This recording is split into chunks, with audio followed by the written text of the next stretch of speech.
Kamu nggak belajar. Kamu nggak kuliah sungguh-sungguh. Terus kamu fail. Salah siapa? Salah diri sendiri. Nggak usah nyalahin gini. Habis teman-teman saya racun.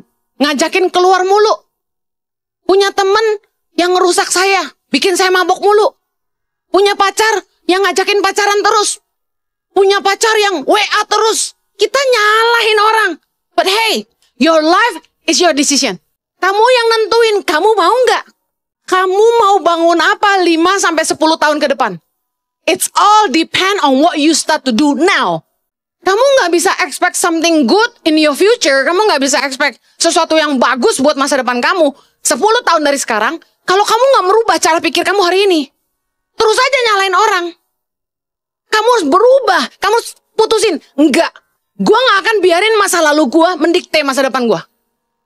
Gua akan mengubah hidup gua sendiri dan mulai buat keputusan yang baik buat masa depan gua. Katakan amin.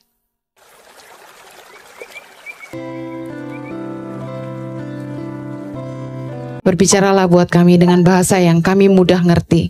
Supaya kami bisa diubahkan, dipulihkan. Bahkan kami punya kehidupan yang lebih baik ke depan. Berdoa supaya anugerah-Mu memampukan hamba-Mu. Menyerahkan setiap menit-menit ke depan ke dalam pimpinan Roh Kudus penuhnya. Hanya di dalam nama Yesus yang kami cinta, kami berdoa. Yang siap diberkati Tuhan, sama-sama kita katakan. Amen. Silakan duduk kembali. Oke. Hari ini kami akan khotbah tentang victim mentality. Apa itu victim mentality? Mental korban yang selalu nyalahin orang lain. Yakobus 5 ayat 9. Kita baca sama-sama. Yakobus 5 ayat 9. 3, 2, 1. Saudara-saudara, janganlah kamu bersungut-sungut dan saling mempersalahkan, supaya kamu jangan dihukum. Sesungguhnya hakim telah berdiri di ambang pintu. You know, orang yang punya victim mentality selalu nyalahin orang lain buat setiap kesalahan, buat setiap keadaan, buat setiap konsekuensi yang dia harus hadapi. Orang yang punya victim mentality, mental korban yang selalu nyalain orang, itu nggak akan pernah dewasa dan nggak belajar tanggung jawab. Karena orang yang dewasa, dia berani mengambil tanggung jawab atas tindakannya sendiri. Katakan amin. Banyak anak-anak muda yang terlahir di keluarga yang nggak harmonis seperti Kak Heni. Cenderung menyalahkan orang tua mereka, cenderung menyalahkan keadaan mereka. Yang broken home untuk kehidupan mereka yang broken. Benar, yes, bahwa latar belakang kita, how we were raised, bagaimana kita dibesarkan, bagaimana orang tua kita memperlakukan kita, apa yang orang lakukan sama kita di masa lalu, yes, it will affect the way you see yourself, your confident, kepercayaan diri kamu, your personality, tentu akan mempengaruhi juga karakter kamu, maybe. Tapi saya mau bilang ini. Banyak orang nyalahin masa lalu, banyak orang nyalahin orang tua mereka, banyak orang nyalahin kesalahan-kesalahan orang lain di hidup mereka yang membentuk siapa mereka hari ini. Setiap kita punya kesehatan mental yang tidak sehat menurut saya. Karena sebenarnya nggak ada orang yang ngelewatin masa kecil dengan sempurna. True? Kalau mau bicara soal kesehatan mental, I don't think everybody is healthy. I believe everyone has problem with their mentality. Agree? Nah, you know, saya ini lahir di keluarga yang broken home. Too broken. Umur 10 tahun, my mom left home. Umur 11 tahun, my dad left home. So it was only me and my 2 brothers, ya. Cuma saya sama kokoh dan adik saya. Kami bertiga. Mama nggak ada, papa nggak ada. We grew up alone, ya. Dan tentu anak seperti saya kurang kasih sayang. Ya, nggak punya perhatian, haus kasih sayang, nggak punya figur papa yang baik, nggak punya figur mama yang baik. Dan yes, I made a lot of mistakes.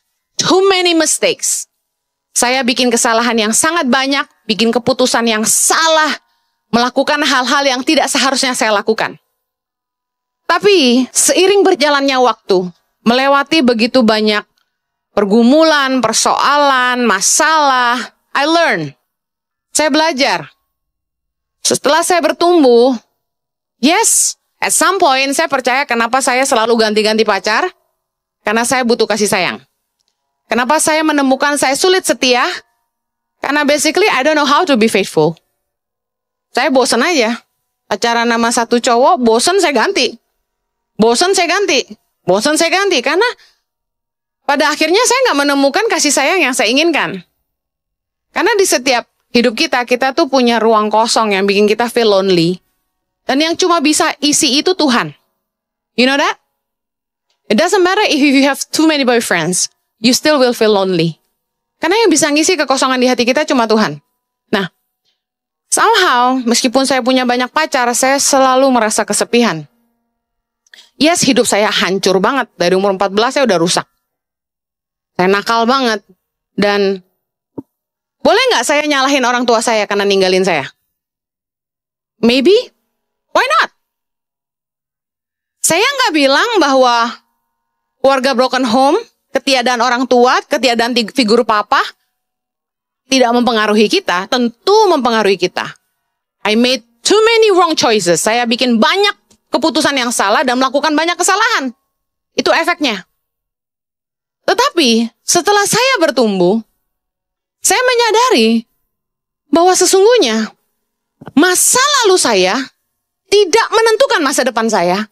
Kalau saya berhenti menyalahkan orang tua saya berhenti menyalahkan keadaan, dan saya mulai mengambil tanggung jawab atas hidup saya. Tahukah Anda bahwa kita nggak akan merusak diri kita kalau kita mengambil keputusan untuk tidak merusaknya. Nggak ada seorang pun yang bisa maksa kita melakukan sesuatu kalau kita nggak mau. Saya kasih contoh gampang. You know, sebelum pandemi, saya langsing sekali. You can see my YouTube. Aku langsing banget, right? And then, my hair was so long. Terus pandemi masuk 2021. I grew fat. How many did I gain? 16 kilo. Katakan, wow. That's a lot of food, I'm telling you. You know, I eat arirang mie every night. Tahu nggak arirang? Ramen itu, yang bungkusannya putih, tau nggak? Itu tuh nagih banget, tau nggak sih?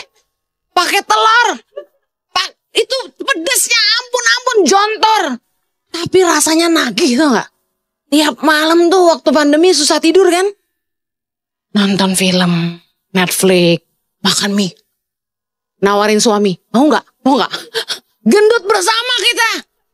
My God. Karena nggak ada kerjaan dan nggak bisa kemana-mana, I cook every day. Dari yang nggak becus masak jadi pintar masak. Gara-gara apa? YouTube. Weh. I learn how to cook pad thai, tom yum, apalagi ya, bulgogi, segala macam. I learn how to cook. I learn how to make pastry.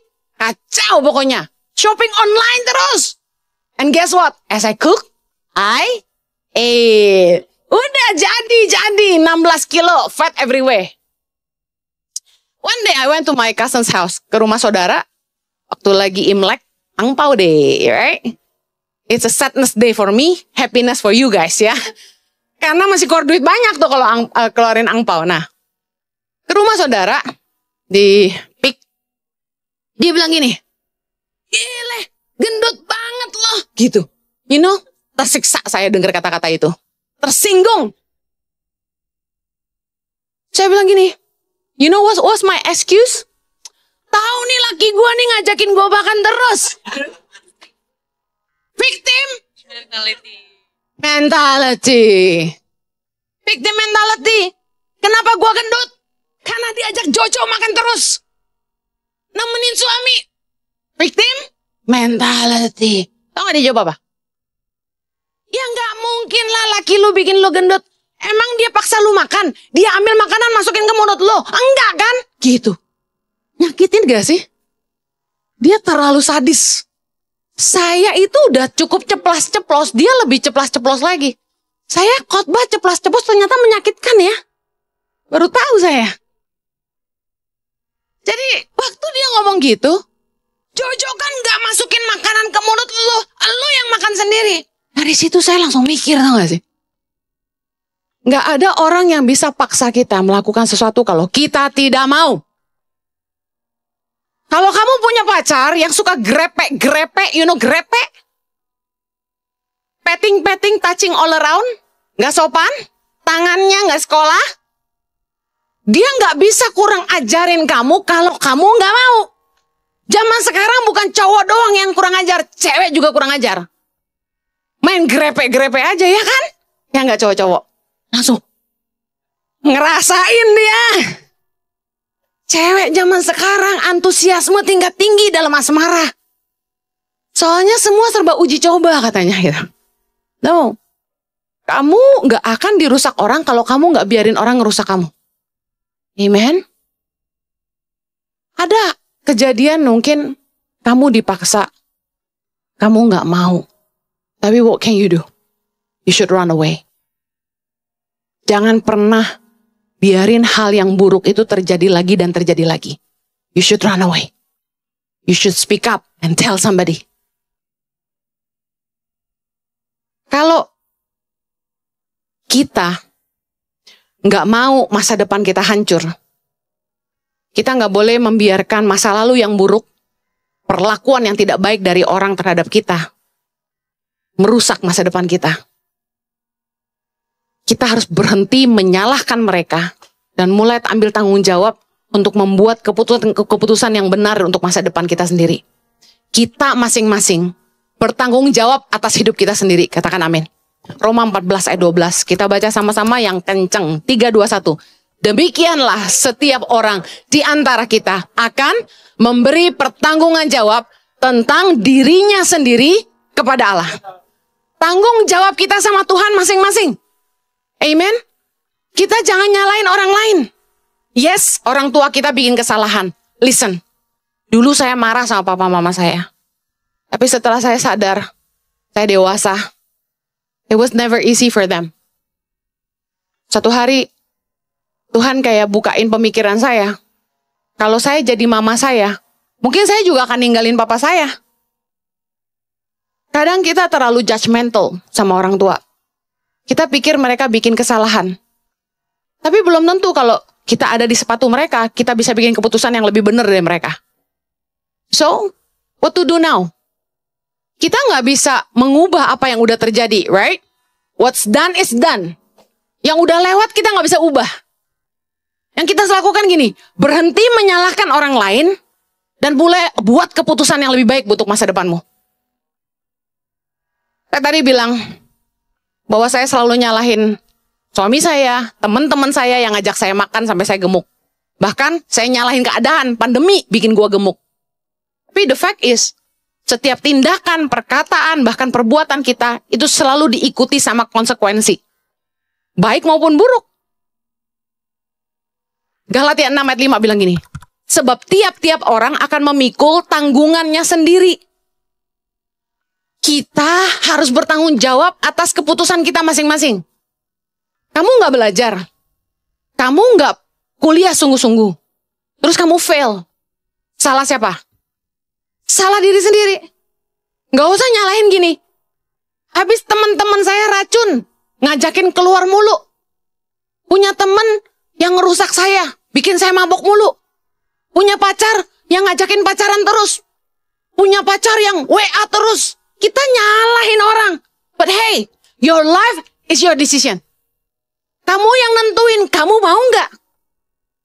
Pikirin hari ini kamu umur berapa? Nggak usah jawab, pikirin. Hari ini kamu umur berapa? Kamu mau bangun apa 5-10 tahun ke depan?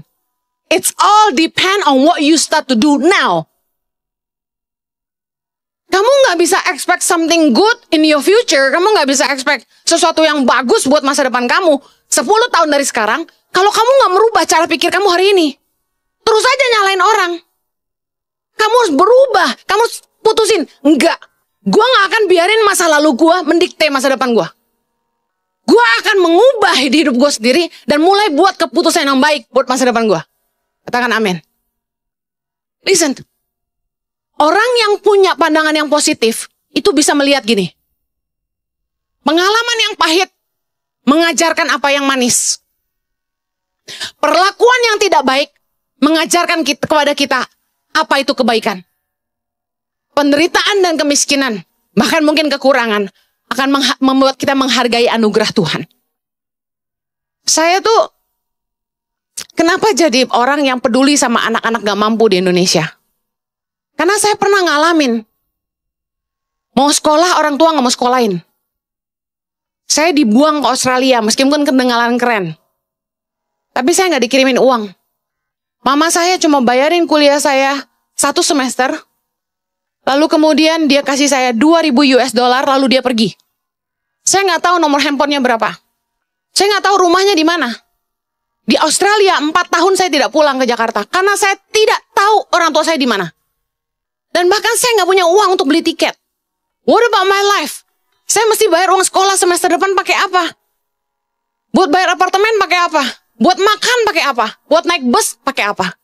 Saya kerja. Saya kerja pertama kali di supermarket. Jadi kasir. I'm telling you. Gua tuh anak orang kaya yang gak pernah susah. Dan tiba-tiba susah. My mom was not poor. Tapi saya dibuang. Karena mama saya nikah lagi. Dan saya baru ngerasain kerja. Berdiri tuh. 8 jam. Berdiri. Bayangin. Cuma break setengah jam. Meja kasir tuh kan ada kayak sandaran gitu kan. Saya cuma nyender sebentar aja. Supervisor saya bilang, hey, stand up. Stand up loh. Kasir tuh mesti pencet nama sayuran. Saya nggak tahu nama sayuran dalam bahasa Inggris, tahu nggak? Segara leek, segara beetroot. Kan di Indonesia nggak ada. Apa itu leeks kata gue? Segala macam nama sayuran. Waduh pusing, tapi butuh duit. Waduh, waktu boleh break setengah jam tuh, gue kasih tahu ya. Saya duduk di bangku di ruangan pantry, saya angkat kaki. Oh my God, pegelnya ampun. Itu pengalaman saya kerja pertama kali. Saya kerja jadi kasir. Kamu pernah chicken Nandos? Pernah dengar chicken Nandos? Di Indonesia di Puri Mall tutup. Namanya Nandos, Portuguese chicken. Enak banget, my favorite. Saya kerja 3,5 tahun jadi kasir. Pernah 1 hari disuruh delivery. Saya nggak tahu jalan. Baca map. Mapnya setebel ini, peta. Zaman dulu gak ada Google sama Waze, bos. Adanya buku kayak ensiklopedia gitu, tebel gini. Map. Waduh, cari alamat. Di Australia mana kita meneketehe nggak tahu jalan lagi. Gelap, hujan. Pinjam mobil koko saya. Delivery, cari jalan. Hujan-hujanan. Akhirnya nemu rumah orang kaya. Delivery, burger, Nandos chicken. Udah kehujanan, pencet bel. Dia buka pintu, ambil cuma bilang, thank you. Pulang gue. $2 aja gak dikasih, ampun. Tapi you know what? Karena pengalaman pahit itu. Saya sekarang kalau makan dimanapun, saya selalu kasih tips. Ada tukang sampah lewat di depan rumah.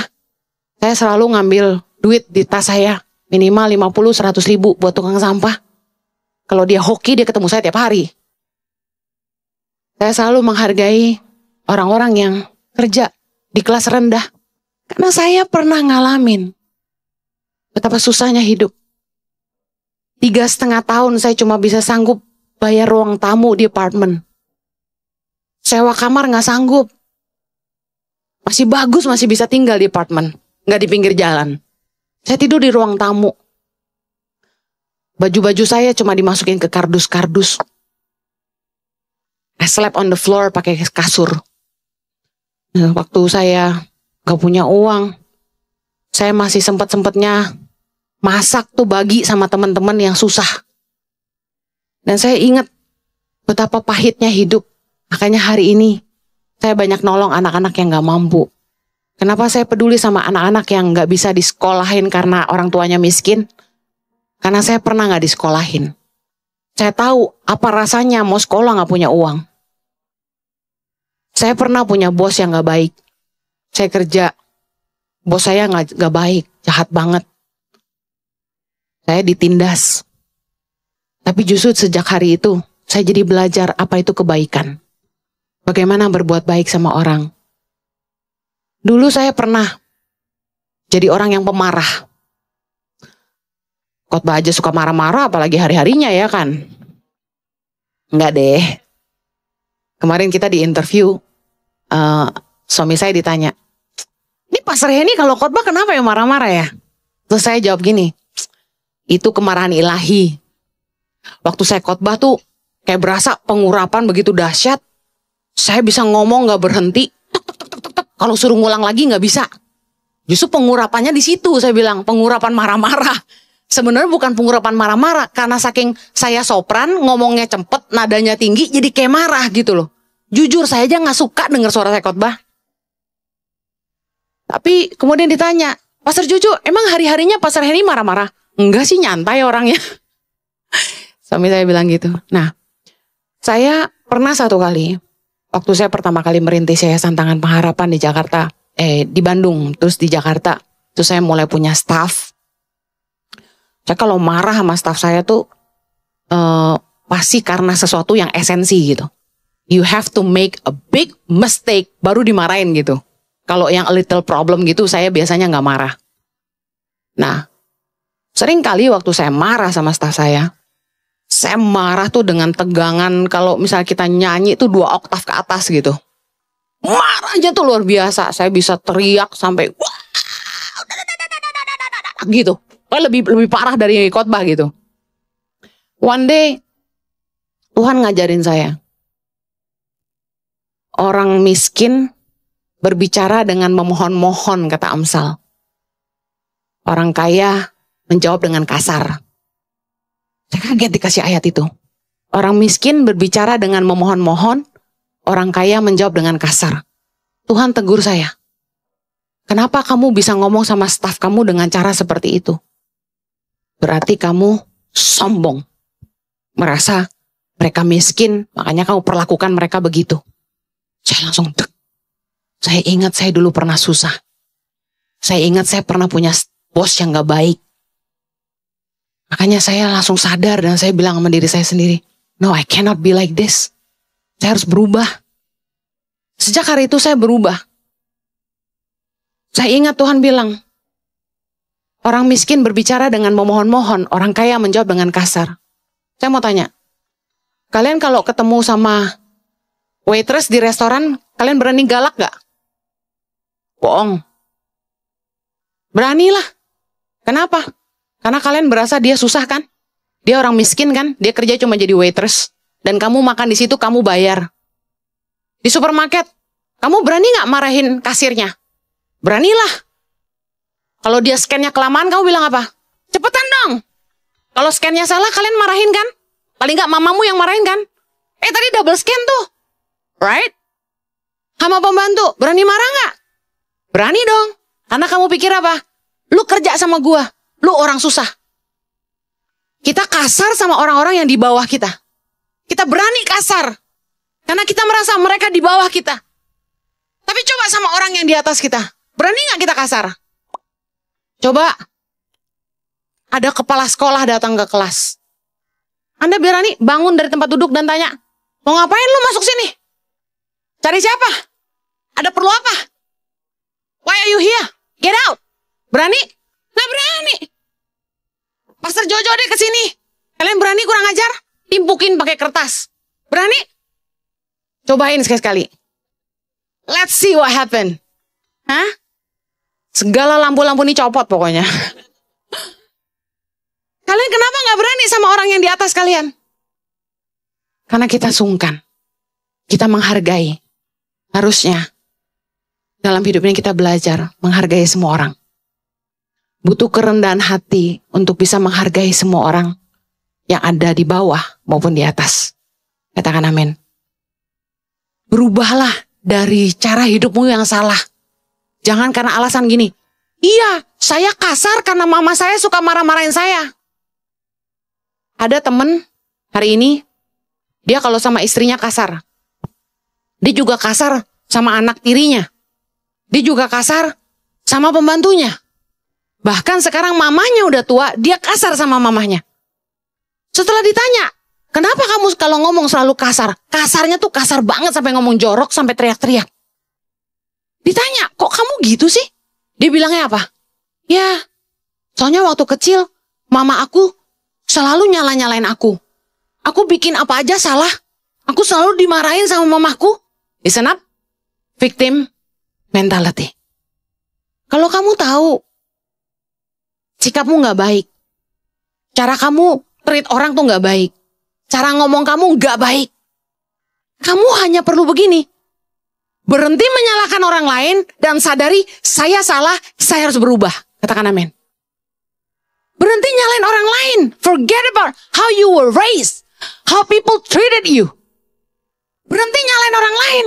Kamu harus sadar, saya salah, saya harus berubah. Kamu pacaran gak kudus. Kamu modus. Jangan pakai alasan, ya gue kurang kasih sayang.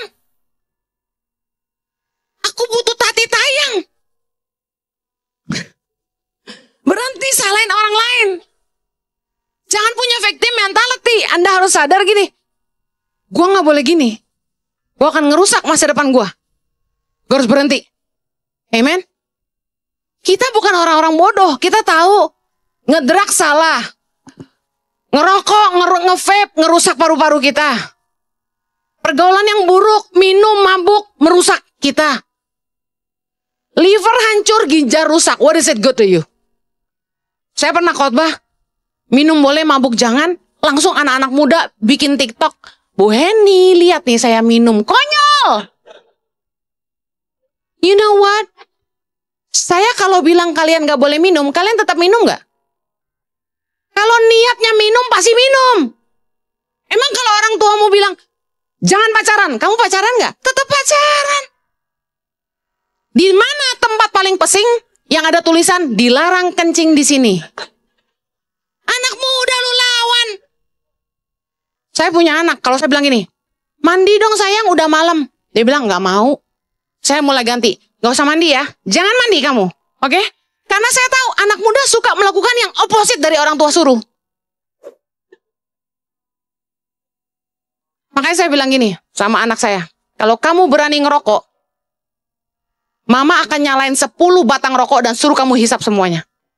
No, I'm serious. You like it so much, I'm gonna make you do it. Anak muda nih memang suka ngelawan. Kayaknya kita mesti bikin aturan di opposite rules. Silakan pipis di sini. Kita mau lihat. Kira-kira pesing gak ya? Hello? Tetap pesing sih kayaknya. Emang. Well, you know what I mean? Semua hal-hal pahit mengajarkan kepada kita apa yang manis. Justru saya bersyukur saya ketemu orang-orang yang pernah memperlakukan saya gak baik.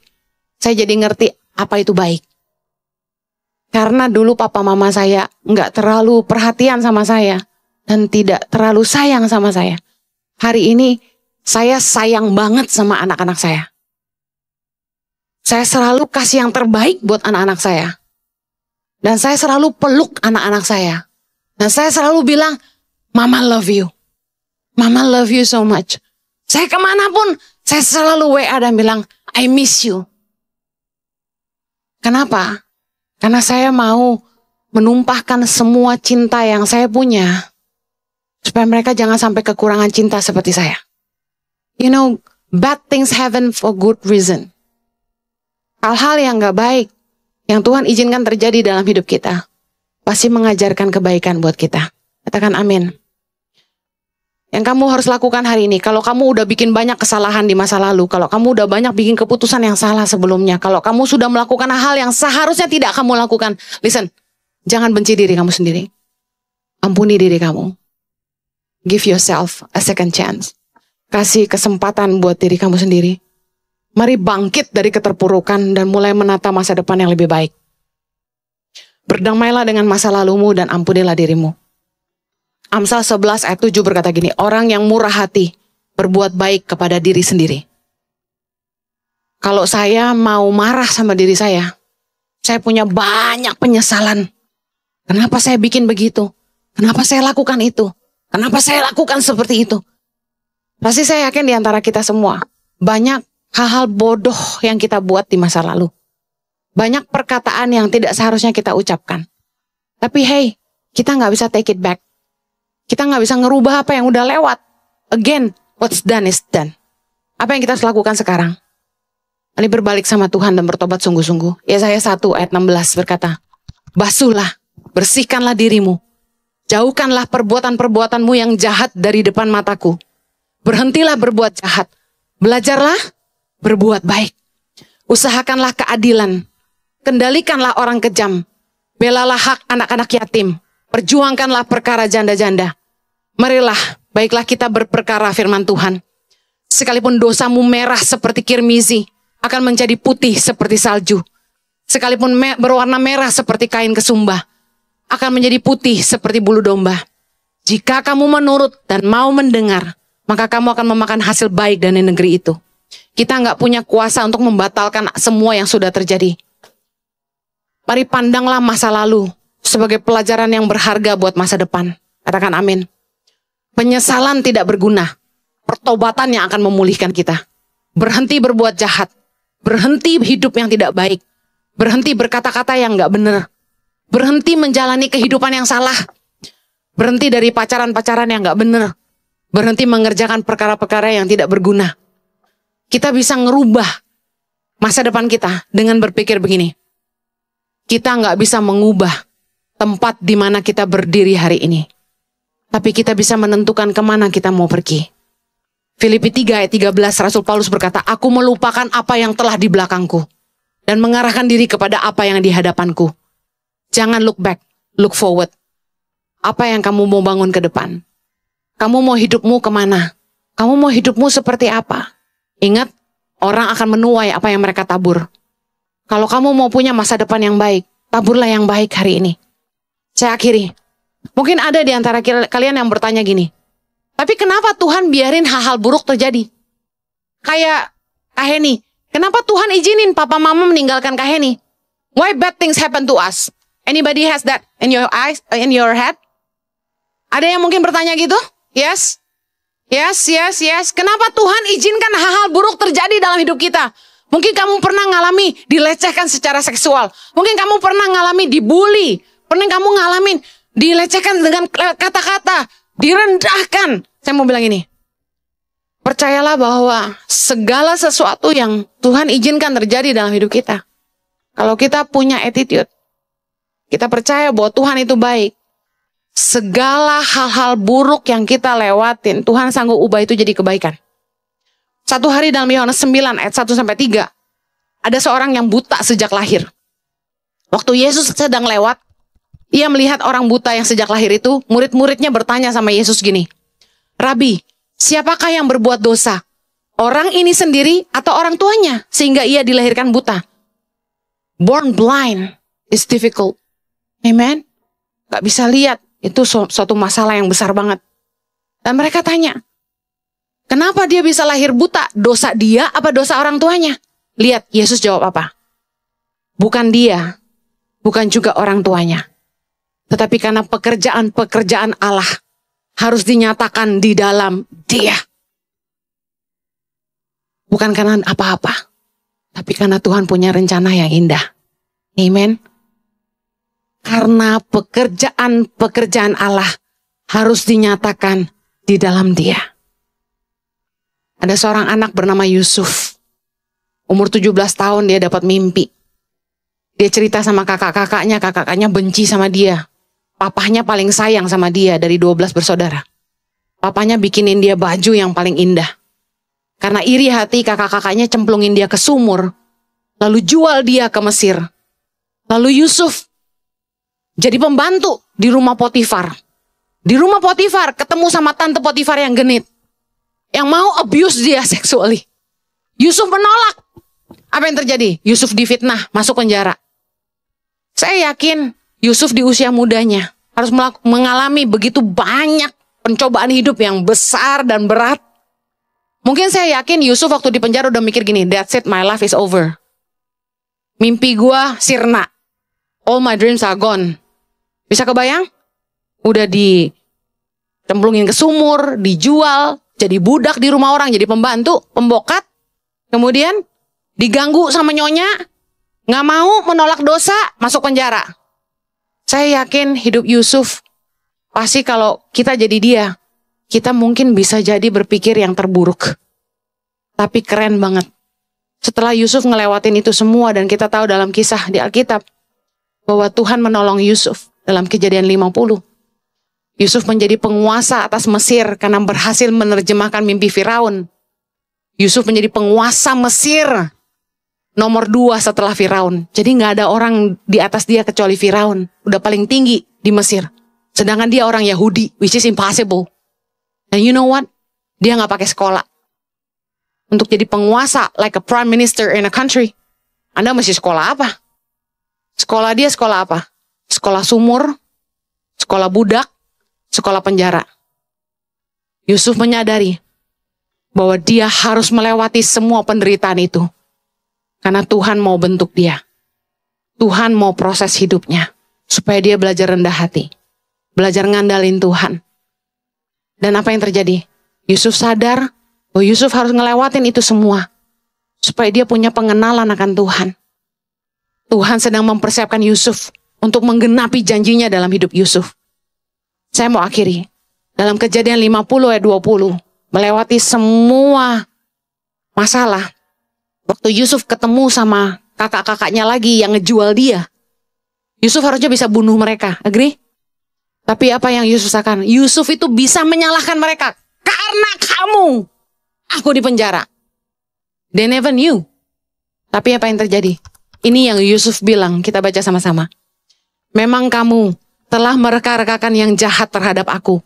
Tetapi Allah telah mereka-rekakannya untuk kebaikan.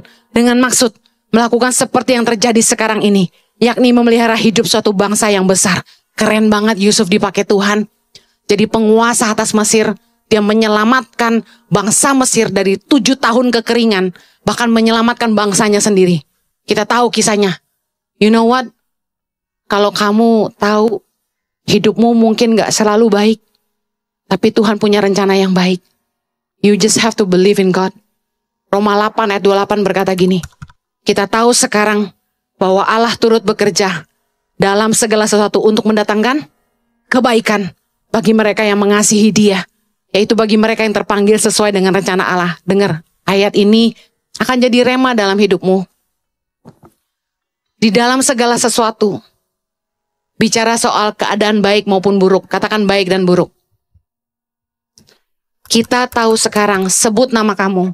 Henny tahu sekarang bahwa Allah turut bekerja dalam segala sesuatu untuk mendatangkan kebaikan bagi Henny yang mengasihi Dia, yaitu bagi Henny yang terpanggil sesuai dengan rencana Allah. Sebut namamu masing-masing, saya mau baca bareng-bareng Anda. 3, 2, 1.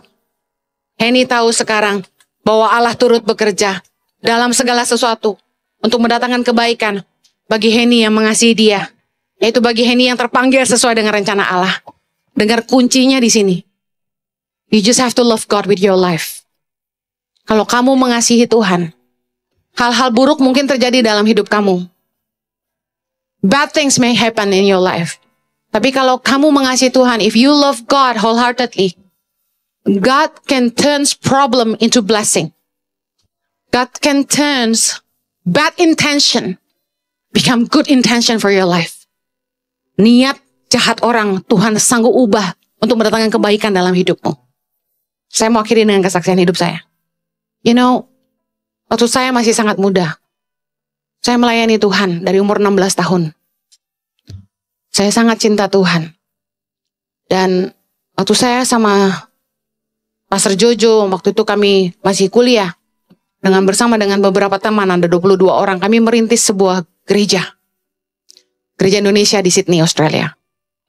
Setelah gereja itu berdiri, Tuhan menambahkan jiwa-jiwa luar biasa dari 22 jadi 200, jadi 500, jadi 750, jadi 1000, 1250, jadi 1500. Kami menjadi gereja Indonesia terbesar di dunia.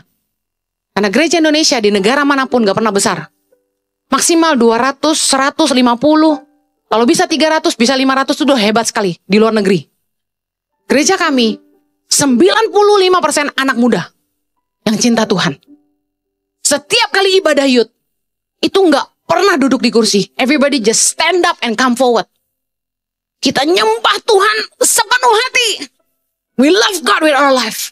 Revival terjadi waktu kami melayani di Sydney. Kami menuai jiwa-jiwa, kami baptis orang banyak tiap bulan. Bayangin, 1000-an anak muda hadir di gereja. My life was on fire. Pastor Jojo, wah, so on fire. And guess what? Setelah kami sekolah Alkitab, kami full time. Gereja yang makin besar itu, eventually kita nggak lama di situ. Kenapa? One day saya decided untuk resign dari full time. Saya pernah jadi full time di gereja itu setelah sekolah Alkitab di Hillsong. Saya memutuskan resign karena apa? Karena saya punya prinsip. Kalau saya tidak bisa sevisi sama pemimpin saya lebih baik mundur baik-baik daripada saya ngomongin dia di belakang. Waktu kami kerja, lingkungan kerja udah gak sehat. Ada 12 full-timers. Setiap hari ngomongin gembala. Saya gak mau bilang gini ya, iya karena gembalanya gak baik. No. Apapun lah yang mereka lakukan, menurut saya gini, kalau kamu masih makan dari tangan orang itu, jangan ngomongin dia.